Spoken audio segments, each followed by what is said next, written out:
announced that they were going to continue to harvest prisoners, but they were going to have better forms. And the forms were going to be far more detailed.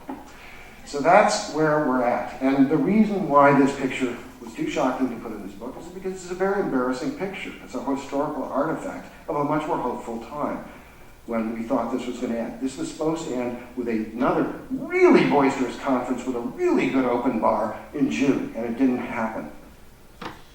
And it didn't happen because the Chinese never changed their behavior.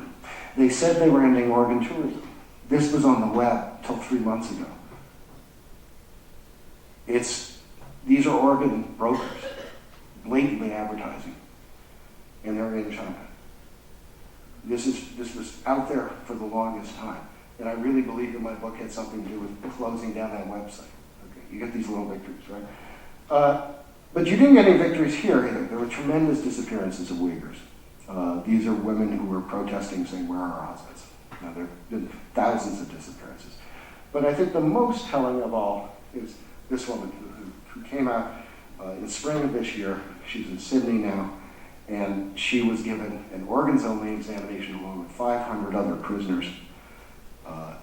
Most of them are fallen gone, and that was in May 2013. So there's no evidence that this has stopped.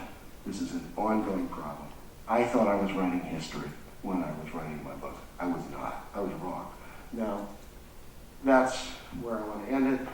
I think, from my own perspective, I did not write this book to give prescriptions. That was not the intention. The intention was for people to examine this themselves. I didn't even write this book to sort of create a vision of how China is or make judgments about that. If people want to think China is a great investment, they can go on thinking that this is true too. That's my only point.